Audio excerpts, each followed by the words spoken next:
Good afternoon, guys. Welcome to my talk on VoIP security methodologies. My name is Barry Dempster. I work for NGS in Scotland, and I have a very Scottish accent, so if anything's unclear at all, feel free to, stick your hand up and ask for clarification. So today we're going to talk about some of the security issues with VoIP and how to assess these things effectively, how to find vulnerabilities, and how to deal with them. And we'll have a bit of a case study on this with the Asterisk open source PBX system. If you were in the talk earlier today, the ISEC guys talked about some of the problems with the protocols and how they can have authentication issues and that sort of thing. We won't cover that in this talk because we're talking more about finding vulnerabilities in the implementations of these protocols and not within the protocols themselves. So the VoIP security issues, VoIP seen as quite a major problem, and people think that VoIP security is one of the massive issues. But if you're quite systematic in your approach to voice over IP and you look at it from the point of view of just being another set of protocols, another set of applications, another set of databases, then you can actually assess it quite effectively. You can't probe and parse. I don't know if you guys are familiar with the term probe and parse. It's when you have like a vulnerability scanner, you have like Nessus or Civis, which is the one that is used against voice over IP applications. You can check these applications and you can check the return values, and you can see what problems are within these systems. So that works quite well on web servers. It works well on database servers, and it works well on a number of different applications, and it does have some application with voice over IP. However, there is a little bit more to it than that. You can go a little bit further with voice over IP. There are things that these probe and parse vulnerability scanners won't pick up. And in order to do that, you need multiple discipline knowledge. You need to know about data networks and how they fit together. You need to know about voice networks, and you need to have some security knowledge as well. So one of the issues with VoIP is convergence. Now, most people don't see that as an issue; they see it as a selling point. But convergence. So the idea with convergence is that you will save money, you will save resources, you will save time, you will save administration effort by combining your voice systems and your data systems into one environment. Is everyone familiar with that? Yeah? Have you had that, conveyed in the past and, in sales meetings and that type of thing? Now, that goes against network security best practice because we segregate networks. We have DMZs, we have secure zones, we pull things apart. So this idea of convergence, it makes administration an easier thing to do. But if you break into this network and you've got access to a box on a converged network, you then have access to not only the voice components, but you have access to the data components, or vice versa. So we'll have a little bit of a look at convergence. This is a quote from the NIST Security Considerations for Voice over IP Systems. And it says, "The flexibility of VoIP comes at a price, added complexity in securing voice and data. Because VoIP systems are connected to the data network and share many of the same hardware and software components, there are more ways for intruders to attack VoIP systems than a conventional voice telephone system or PBX system." Now, that's pretty good advice. That tells you right there that converging these systems is giving people more avenues of attack, more ways in, and a much higher attack surface. And we all know that a large attack surface is not a good thing within a secure environment. So we'll have a bit of a look at some diagrams. Now, this is a simplified diagram of a client system that we come across and how it was put together. So you've got it says front end here, but it's just a VoIP server. It's the only VoIP server. It may have a gateway in front of it. But you've got the voice network, you've got the internal data network, you have the internet, and you have some other connection to some sort of telephony network. It could be ISDN, it could be T1, it could be whatever. So you can see right here, it's a pretty good illustration of the fact that this one central server is now connecting these four networks together. So if you hack this box from the internal voice network, if you hack it from the data network, the internet, wherever you hack this box from, you have more access to, to the internal systems, and you can do more with the systems. And people have even taken it further recently. I don't know if you've seen these phones that Cisco do and Avaya and Nortel, where you have the phone and you have a little jack to plug your computer into it as well. So not only is the networks converged, they're physically going through the same connection. And I don't know if you're familiar with the security of VoIP phones. They're not very good. And you have your data network passing straight through that. And these voice phones have like web servers built into them and all sorts of functionality, which is just not good for keeping your network nice and secure. So you'll all be familiar with this setup: front end, back end, web servers, application servers, database servers. Split it up. It makes sense. This is how you do it with like traditional network security, so why not do the same thing with VoIP? Why not segregate it and keep it entirely separate as much as possible, and stick it in firewalls and IDSs with VoIP capabilities if you want, and make it much more of a secure network overall. So we can talk about the threats now that we come across within the VoIP network. Now this is these are not all the threats that are involved in VoIP. This is like the main threats, the ones that people are interested in and aware of. Like take toll fraud for an example. Does anyone know of a case of toll fraud that's happened within the past few years? Raise your hands, anyone? Can you tell me what it was, how it happened? Yep. Okay, so did the guys that did that, did they use like a vulnerability that was like built into SIP or built into H323 or anything like that? Yeah, like default passwords, that kind of thing. And that's the problem with voice over IP systems. It's not the protocols and the problems within them, it's the implementations of these protocols and the configurations of the systems.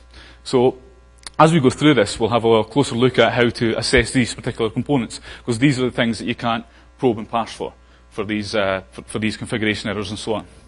So we'll look at eavesdropping.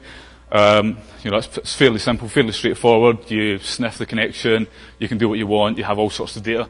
Misrepresentation, which is a long word for telling lies. And within that, we'll see a little bit about caller ID. Won't focus on it too much. Everyone knows about caller ID spoofing. It's not a major deal. Where we'll put more focus on within this talk is another entry point section at the bottom. That's the main problem with the voice over IP systems, is not that they can be listened into. Telephones can be listened into. They can all be listened into. Not that you can spoof caller ID. That's been happening for years. It's a known issue. Another entry point is what scares people. It's what gets people into the systems, and it's where people lose money and they lose business and they lose time. So we'll talk about toll fraud. It's easy to do. It's not hard to steal services from someone. You just need to take a close look at the system and find the slight error, like the guy down here said. It's fairly simple errors, so like misconfiguration of direct inward system access, default passwords, and even simple social engineering. And the reason that people will commit toll fraud is because it's very profitable. You can use these services for free. You don't have to invest anything in order to use them. And you can resell them, which is what happened in the case of Andre Pena, the guy a few years ago who was reselling VoIP services to his clients that he'd stolen from other people.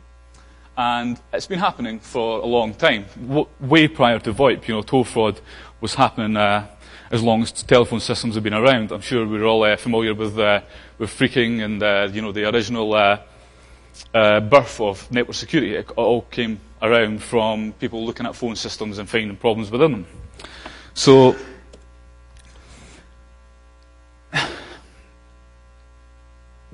VoIP doesn't bring these issues on its own. It hasn't invented these issues. They've been around for a long time. And the main problem that we have with VoIP, the newness, the reason that you guys are here and you're listening to a VoIP presentation, is that there are more peers to the connection. You're no longer just plugged into your telco, your baby bells and so on. You have more people involved in the conversation. So you're using Skype or you're using SIP or so on at the coffee shop. Then you have the coffee shop's ISP involved. Then there's your voice service provider involved as well. And then the telco are involved, at the the lower levels. So a lot more people involved, and you're not encrypting these conversations. Skype, yep, they do some encryption. There's been some work on that. It's not the focus of what we're looking at just now, but they do have encryption options. Does anyone here have a VoIP service account that provides encryption? No one. Excellent. Validates my point quite clearly. Well, as long as you guys do actually have VoIP service providers, yeah? Yeah? So you use them without encryption? Anyone? You don't use VoIP service at all? You use it with encryption or without? Yeah. Zphone, yeah, Phil Zimmerman's talk earlier today. So that's one of the mitigations for it, is you can plug in something third party like Zphone, and that's a good approach. But the trouble with that is that it's not it's not compatible with other VoIP services. So you can't call from like Skype and other VoIP services and use Zphone and all of these things. So the issue there is that you have so many complications and added issues to the VoIP conversation. You have, in the UK, we have supermarkets that are selling VoIP services now. We have all sorts of people who will sell you a VoIP service, but they won't let you call all the other people. You have to get plugins and add-ons. Like the Asterisk server will speak IAX and SIP and so on, but to speak Skype, you have to get an extra add-on for that, to support the conversation. And you have all this data manipulation going on. So your SIP client is doing data manipulation, and then you have Zphone at another layer doing data manipulation. And that's all scope for finding software problems, finding bugs, and finding inconsistencies. So misrepresentation, caller ID spoofing. We'll go over this quite quickly because I don't think it's new, I don't think it's interesting, but it needs to be mentioned. There's a lot of different ways to do this. You can just call a number now and they'll do it for you. And it's been around for a long time. It existed way before VoIP. It's just easy to do now. So you don't need any technical knowledge to do it. Paris Hilton could do it. She broke into people's voicemail using caller ID spoofing services on the T-Mobile network.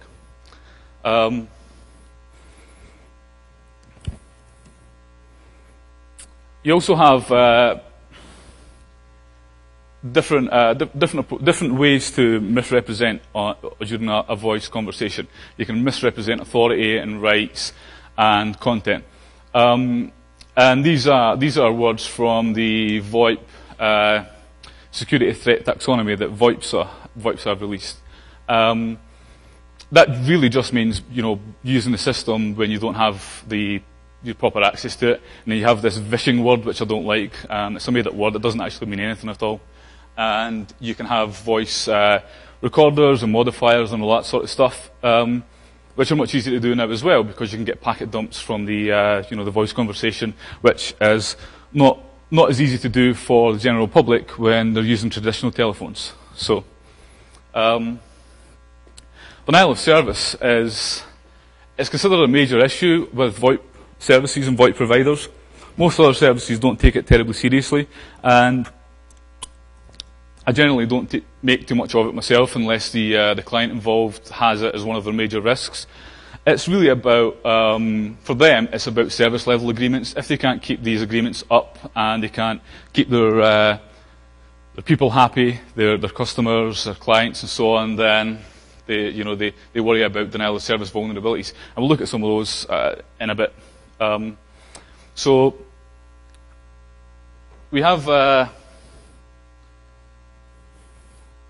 the interception and modification aspect of it. So there's a number of different ways to do this, and this relates mainly to the protocols like SIP and so on, which have registration that you can redirect and take over calls. You can black hole them. You can reroute them to your own services. You can alter faxes, and you can alter conversations. So this is now the meat of what we want to get at the moment, the entry point issue.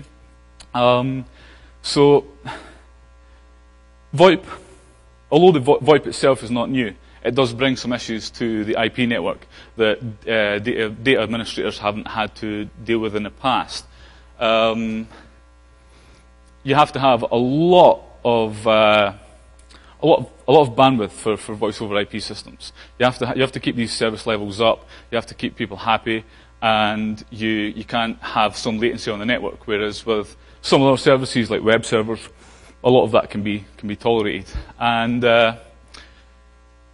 when I say it's as bad as email, IM clients and web browsers, can anyone guess what I'm getting at with this? Anyone want to take a guess? Well, we've seen a lot of vulnerabilities in the past within email clients. You've seen the bugs that come out. Someone sends you a HTML file that has a long set of strings in it, or some sort of file access that they have, within the client, because you have web browsers built into your Outlook and so on. And you also have things like Yahoo Instant Messenger, where malformed messages can exploit vulnerabilities in the box. And that became interesting to a lot of researchers over the past few years, as they moved away from looking at like SMTP servers, like SendMail, and then web servers like IIS and Apache. Stop looking for so many bugs in them, started focusing more on the client side. Now, if you have a voice over IP system, you're very likely to be introducing yet another client on your network, which will introduce more vulnerabilities that can be utilized by an attacker. So they may not be interested in your VoIP conversations, they may not want to eavesdrop on you, but they may want to execute code on your box for other purposes.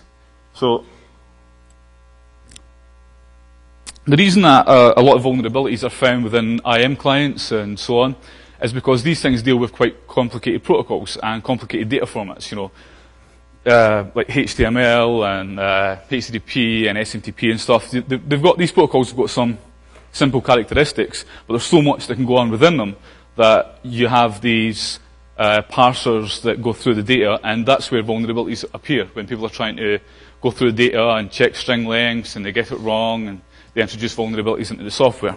And a lot of these bugs have been found, not only in the IM clients and so on, but in the soft phones themselves. So you're seeing a lot of vulnerabilities coming out at the moment in things like Skype. Skype was heavily attacked for a while. It stood up to quite a bit of attack compared to some of the SIP clients, which fall over if you just look at them the wrong way. And more of these vulnerabilities are being found quite often. So how do we assess these systems? What do we do? How do we look at this from a security point of view and figure out whether these systems are secure, or find vulnerabilities in them, or set them up properly, deal with these issues that we come across? So a couple of statements up there about how we look at VoIP, and we've covered these over the past few slides. That it's not a new thing, it's not exciting, it's not going to frighten us. We've dealt with these security issues in the past. We know how to deal with them. We just have to apply this logic to the voice over IP system. So the majority of research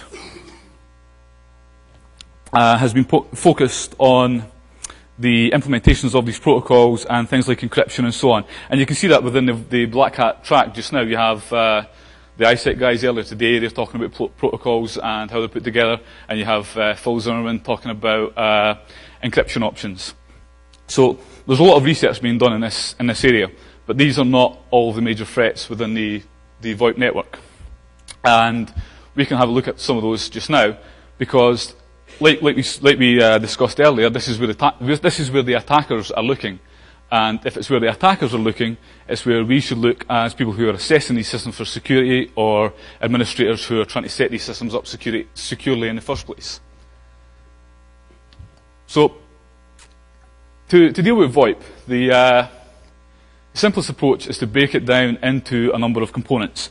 And there's a few reasons behind that. It's multidiscipline. So if you can break it down into components, you can task these different components to the people who understand them quite well. So if you want to look at the operating platform, you can get the guys who know about the operating systems and the network infrastructure to have a look at that. And then the configuration, you can get someone who knows about telephone systems and how they're put together and system policies and so on, which we'll look at shortly. And then you can look at the VoIP protocols, which is what everyone has been doing so far. And then you can look at support protocols like IP, TCP, DNS, TFTP, and so on. So operating platform. The voice over IP systems they're not self-contained. They don't run on their own. They need something around them. They need an operating platform. Some of them may run on their own hardware, but they will have an embedded operating system in there. It may be a general purpose operating system like Linux, BSD, and Windows and so on, but again, it may be custom built. So what you have to do is look at these operating systems in their own right as operating systems, not as VoIP boxes, but just as a system that runs on the box that we want to execute code on. And we want to look at the network infrastructure in the same way as a general network infrastructure security test, segregate it properly, set it up properly, defense in depth, all that sort of thing. And then databases, web services, and CRM solutions. Most voice over IP systems are put in to facilitate a lot of communication. And that communication often requires some sort of data tracking to go with it. So you will have these customer relationship management systems that tie into it, or you may have a database for call logging and so on, so that you can look back at previous calling history. You can build clients based on call usage. You can also look at the vulnerabilities within the VoIP software itself, using fuzzing techniques and vulnerability scanners and so on, which will give you some success to a limited degree. So, when it comes to the configuration of voice over IP, this is the point where you can't probe and parse. And I'll go through an example or two on this. So we had a client, and we did an assessment on their voice over IP systems. And we didn't just want to look at the network infrastructure diagrams and how it was put together. We also wanted to look at the policies that they had in place, how the system was used, what was the business purpose behind it, so we can have a look at it. And one of the problems that we encountered was when you dialed extension number 444, you would get through to this answering machine. Doesn't seem like a problem. The answering machine didn't give you any information when you called it, had nothing there, it just said, leave a message after the beep. So when we initially assessed the system, we just marked it on our spreadsheet as an answering machine and didn't pay it too much attention. Now looking through the policy information, they had this procedure for having an employee removed from the company. So you're a manager and you've decided to sack this guy for not securing your voice over IP system properly. And what you do is you call this number up and you leave the guy's name and his employee number, which are written on his badge. So what happens there is this goes straight to IT, which I thought was a pretty good process. Most companies it's not that streamlined. You won't get IT find out the guy left about 6 months later when he's using the account to steal the database. So IT get the information and they lock the guy's accounts to all of the systems. And you can't log into databases, you can't authenticate to the network and so on. They then pass that information on to building security, who will then lock the guy out of the building because they'll cancel his security card. And those guys, it's their responsibility to then pass that information on to HR, who will then stop the guy's pay. So, the vulnerability there is that you could just phone up this number and really mess someone's life up for a month or two by locking them out of the system and not getting them paid and so on. They'll probably get back into the system within a couple of days, but getting salary sorted out can take a long time, especially in a large organization. So, to combat these issues, you just can't scan for that. There's no vulnerability scanner is going to pick that up because it doesn't know, it hasn't read the policy. And even if it did read the policy, it wouldn't understand it. Which is why looking at the network and assessing the VoIP software that's there, you have to look at more than just what's installed, how it's configured and what it does. You have to look more in depth at how it's used and what these people actually do with these systems. And a good technique for doing this is to flowchart call dialing plans and IVR menu systems and so on. When you do that, you can see who has access to which telephone numbers. So when we did this, and we knew this guy could phone 444 as an attacker from anywhere in the company, the simple solution was to make that extension A, unavailable to that guy from the phones that he has access to, and his login details and so on, and also to put some sort of PIN protection or password on there as well, which makes it much harder for an attacker to have someone sacked. So what do you look for in these configurations? Default passwords. It's unbelievable that default passwords are such a major issue in voice over IP systems, but about 80% of the systems that I scan and I look at and I assess have some sort of default password issue. It may not be the management interface, it may not be the direct in or system access interface, but you will have SIP accounts and so on that have default passwords built into them. And then you have the bad dial plan logic. Different VoIP vendors have their own terminology for dial plans, call flow, and so on.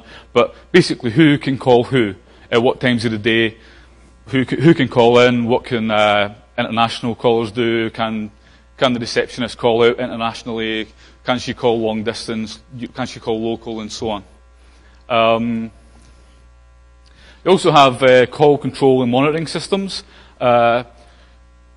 Any decent voice over IP system will have some sort of feature for recording calls and for forwarding calls and so on. So you can abuse these. An example of that being in the UK, to dial an international number, we would prefix the number with 00, and then the dialing code, and we dial the number. And generally, to get an outside line on a voice over IP, on any telephone network, you would hit 9 or 0, but commonly a 9.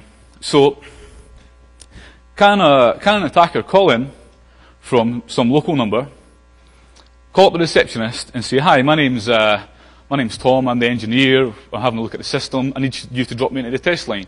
Can you transfer me to extension number 900? Does anyone see the problem with that? So, she drops you right into 900 and you're sitting there with a pre-dialed line, and you can finish off the international call. And again, you can commit toll fraud, and we come back to the threats and the methods for accomplishing this. You also have the accounting and billing systems, which relates to the databases and stuff that we'll have in the background. So you may have an Oracle database or a MS SQL database which holds information about the calls that were made. And you can look at these in the same way that you look at any database system. You can scan it for vulnerabilities using the tools that you have. You can look at the configuration and so on. You can find the SQL injection problems that are in the interfaces with them. So the VoIP protocols themselves. Like I said, we're not focusing on this terribly much because I think it's been done to death, and I don't think it covers the issues that people face within VoIP networks. But you may assess VoIP protocols, as part of the assessment. You don't want to ignore it. I'm not saying you ignore it entirely in the assessment, but that there's enough information out there to get the stuff that you need in order to do this effectively. So the basic approach is to look at the authentication methods, how they actually work. So the guys earlier today demonstrated, sniffing passwords, but we're all familiar with how that can be done. And then you look at unauthenticated attacks, and then attacks once you have authentication, what users can do when they're in there and so on, and the encryption and signing options that you have with the system. Probably what receives the least focus, other than the entry point issue, is the support protocols that are involved in a voice over IP system. So, voice over IP has a lot of dependencies. We've seen that we have operating systems and we have databases and firewalls and so on. We also have things like TFTP for configuring the Cisco phones, DHCP to set the systems up in the first place, DNS so that they can talk to other systems within the network infrastructure. And these protocols all have their own issues that we can find, like misconfigured DNS, where you can get zone transfers, and TFTP unauthenticated and unencrypted, and age-old issues. But what these do with VoIP is they increase the risk because you have all of these different components. And whenever you have complexity, you have more scope for vulnerability. You have more issues that can come up, and you just have more avenue for attack. So when doing a VoIP assessment, you want to also assess this infrastructure at the same time. You want to have a look at it and make sure that it supports the VoIP system properly and it's configured appropriately to support the systems in a nice, secure way, not leave your voice systems open to attack. So if you can accomplish eavesdropping on the voice over IP connection within the internal network, then that's not generally a problem with the VoIP system itself, that's a problem with the network. Why is an attacker running a sniffer on the internal network in the first place? How did he get in? What's he doing there? So we'll look at the case study of Asterisk and quickly go through how you would assess a system such as this one. So the reason we choose Asterisk is because a lot of you guys will be familiar with it because it's it's free software, it's popular. You don't need much hardware to get it up and running. You can set it up just on a standard PC. You don't have to plug in the GEMS cards if you don't want to. And it's open source, so you can go beyond some of the methodologies and you can look further at the source code. You don't have to fuzz if you have source code available. You can fuzz alongside it, but you can also look at the code and see what it's doing and find vulnerabilities.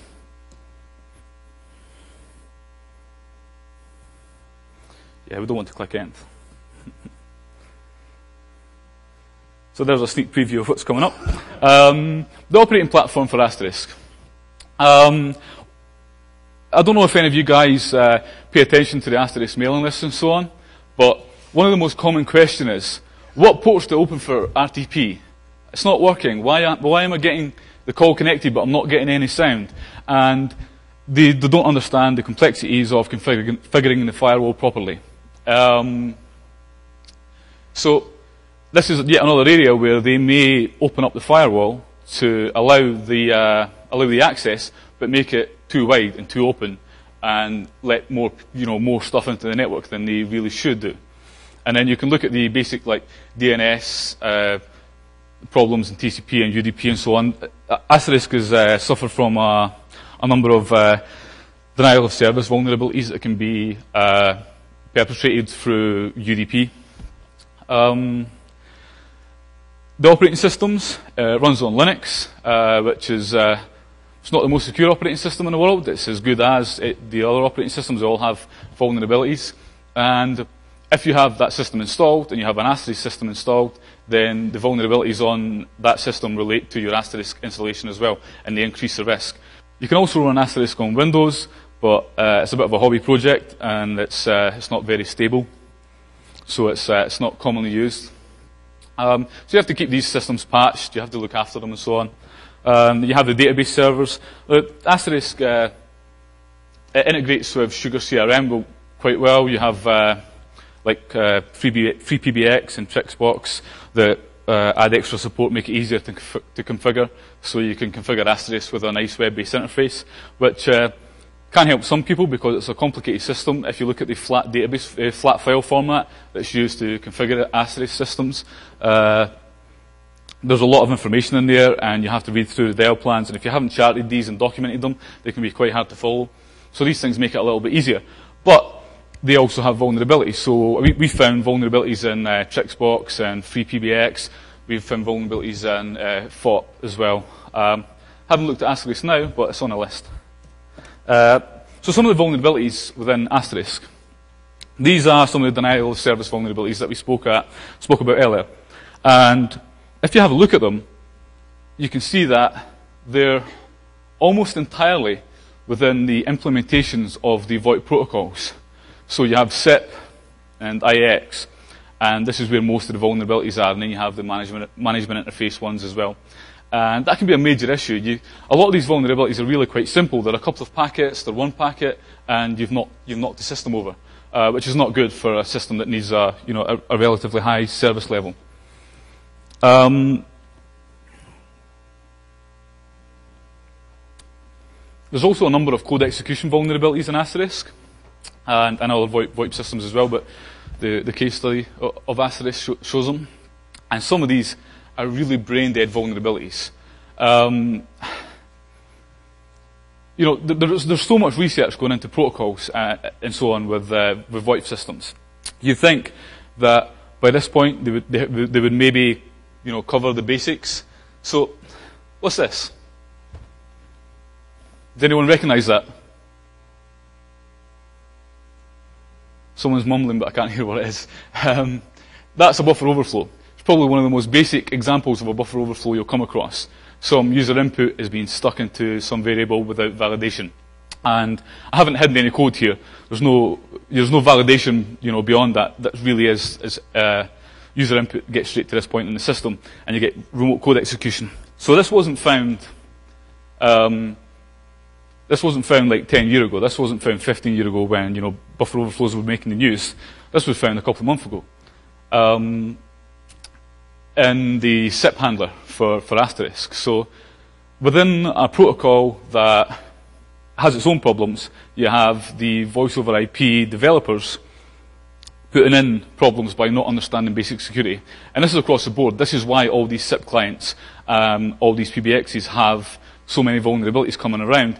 These guys are spending so much time understanding these complicated protocols. I don't know if any of you have looked at the specifications for 323 or specifications for SIP. Not easy to follow. Very difficult. Throughout the Asterisk source code, there's complaints about how hard the RFC for SIP is to understand and interpret and use properly. So,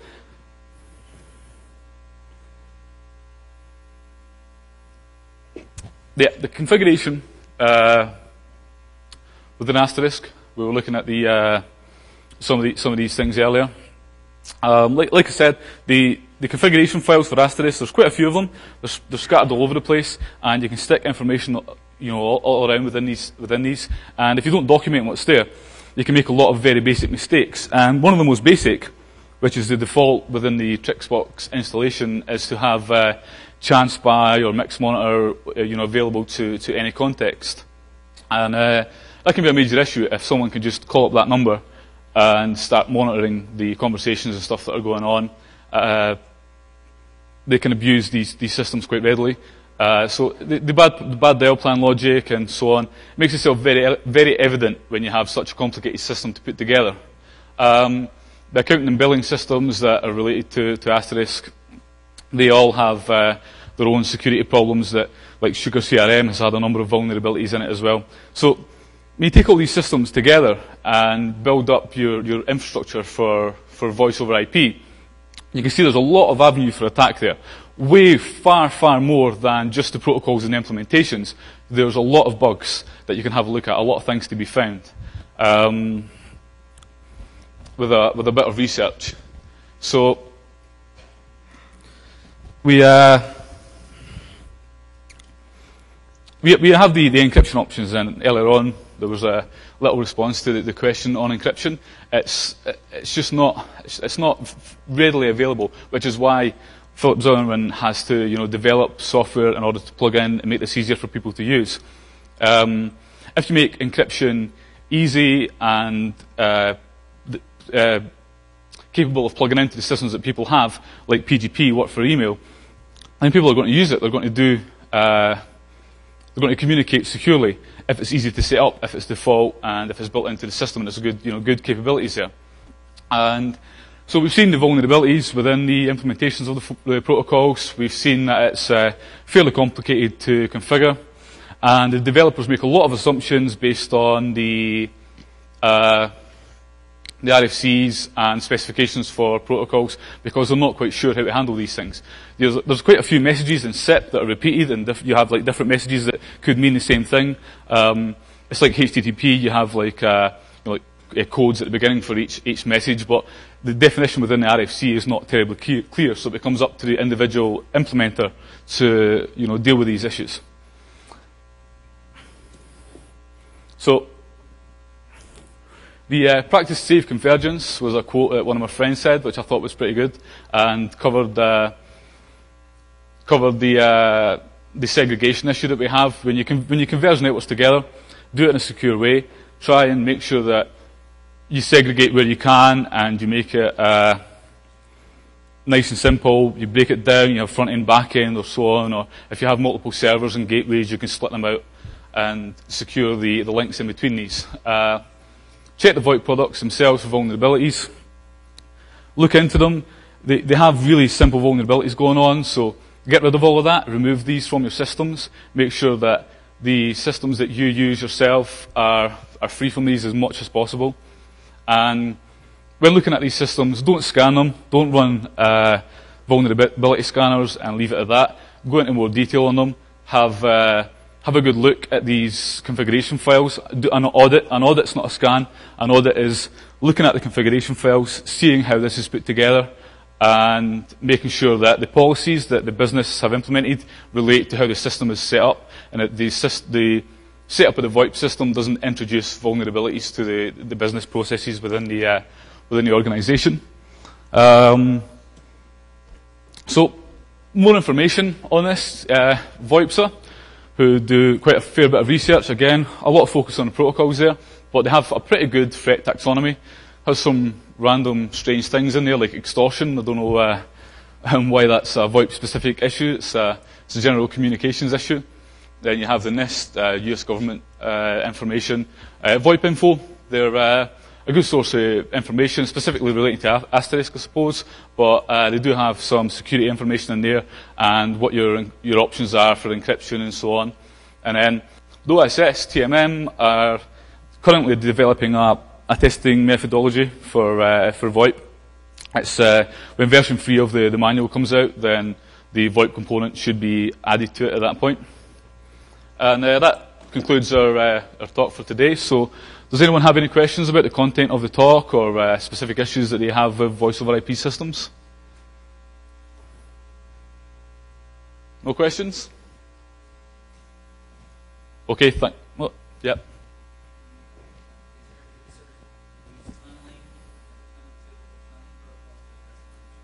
So, like using VoIP over like IPsec or VPN?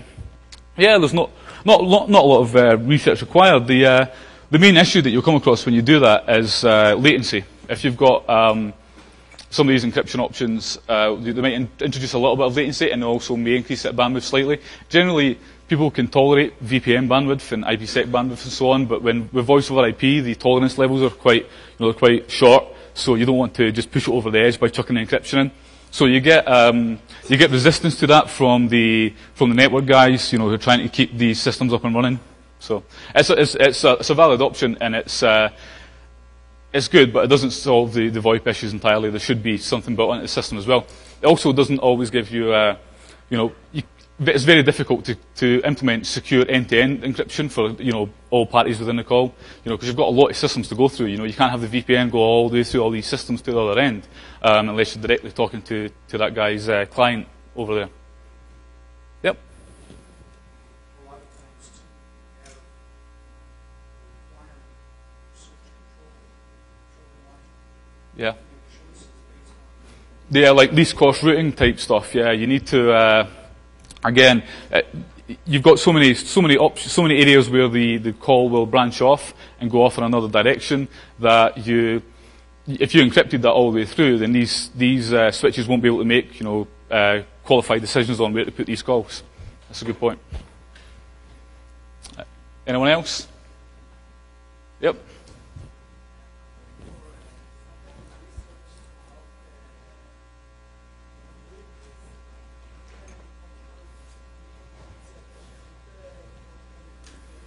Yeah.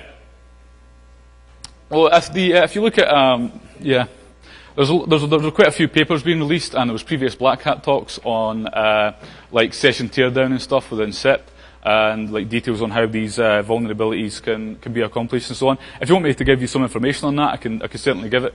That's no problem. But within this talk, we want to go a little bit beyond that and like look at some of the other issues that are ignored generally within VoIP. But there's a lot of stuff on that out there. The guys earlier today were talking about some of the problems that you can have with SIP conversations, and there's been presentations in the past where they've covered SIP and IX and stuff in quite a lot of detail. Anyone else? No? Okay, well, thank you very much, guys, for coming by and listening.